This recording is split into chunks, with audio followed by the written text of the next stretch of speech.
strike me, though, that the nature of the Internet has probably spawned lots of competitors, folks that for various reasons had fluency in one other language, suddenly said to themselves, hey, I could set up a little business. I can run it off my PC.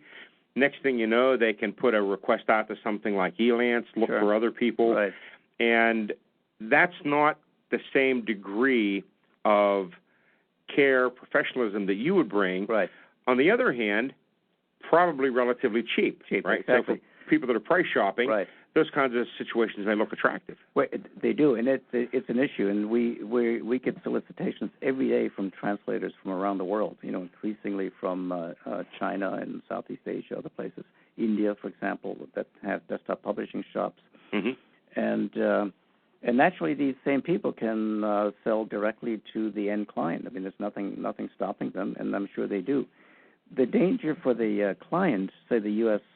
company, is the inability to vet and screen these people, and then the inability to validate the translation, the content, and that's what separates the professional translation resources, which we use exclusively around the world. These are either companies or individuals that do this full time for a living.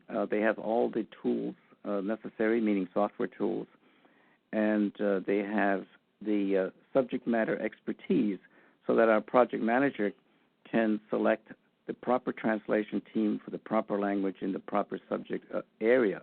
And then everything that's translated is then reviewed by a second set of eyes, and sometimes even a third set of eyes. And then in addition, we build translation repositories called translation memories for the clients, so that as the content develops and there's revisions or updates to manuals, for example, we don't have to reinvent the wheel. We simply align and match against what's been translated before, and that lowers costs, increases time, and promotes consistency from one translation to another in terms of terminology, product names, people's titles, all these kinds of things. So we develop a style guide for the company. But I've got to imagine, too, that multinationals, at least let's put it this way, those that are based in America would really have high sensitivity to liability issues.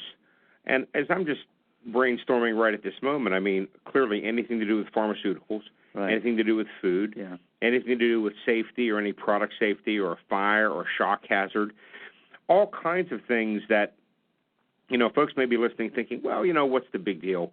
As long as, we get the gist of it. Right. But if you're working with food preparation or something pharmaceutical, well, even a slight misunderstanding can create not only a human tragedy, but an enormous liability for that firm, because not only do you have the risk of what happened, the misused tool or the misused toy, or the food that wasn't prepared, you have the fact that there's now a giant body of product floating around waiting for it to happen again. And so the liabilities and risks of not having good interpretation translation seem to me to be enormous, but yet I think people often don't see it in that light. They're thinking, well, it's, we'll get this translated, it's no big deal. But the hazard of a poor translation, that could put a company out of business. Exactly. And we have at least half a dozen clients in the medical device area where we translate directions for use, for example, of a medical device product.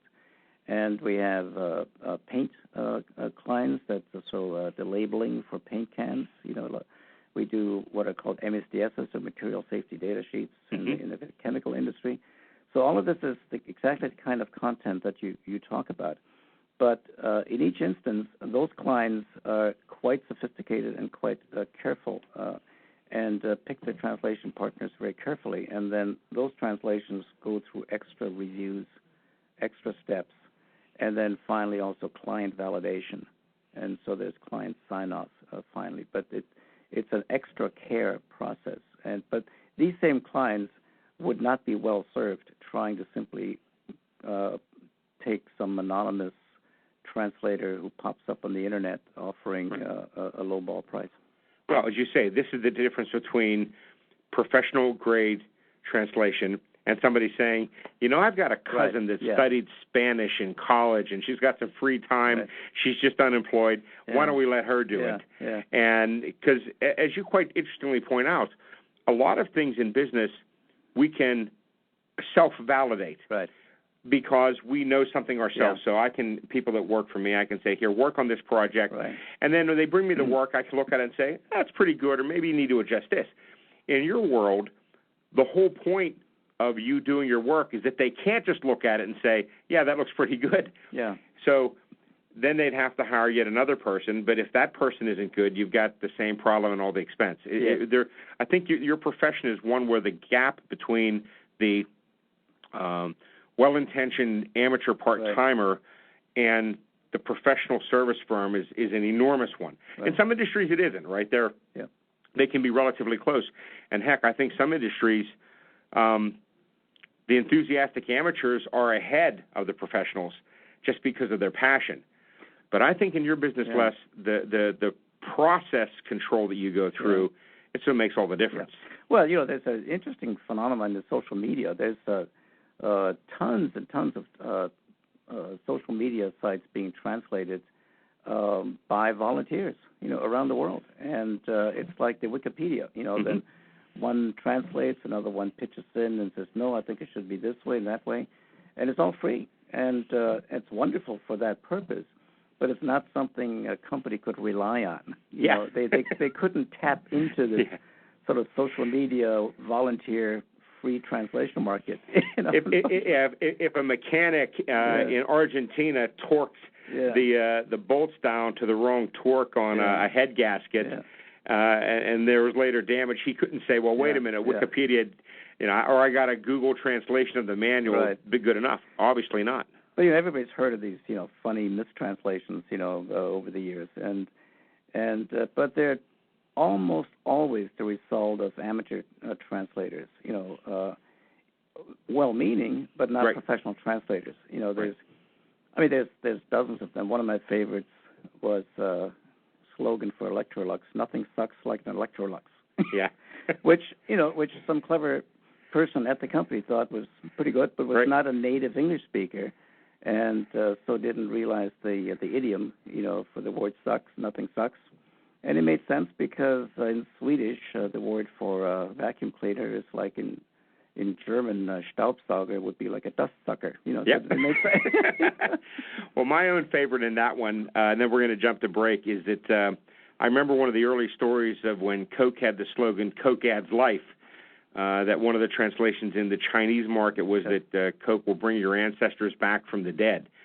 And clearly, as good as Coke is, I don't think it actually has the ability to do that. One of the early transliterations of is Coca-Cola into Chinese, and that's the attempt to come up with Chinese characters, so when the Chinese person reads them, they say something like Coca-Cola. That's called transliteration. And one of the first attempts of that actually came out saying, "Bite the wax tadpole." And the current version, phonetic, it sounds like Coca-Cola, but I think it means a happy flavor in the mouth. Right. Much better than bite the wax tadpole. I'm Dave Iwinski, the international capitalist on Pittsburgh's Money Talk, 1360 WMNY, getting the lowdown and the detail on the ins and outs of the translation interpretation business from Les Dutka, CEO and founder of Echo International. Find them at echointernational.com, 412-261-1101. Stick around. We'll be right back.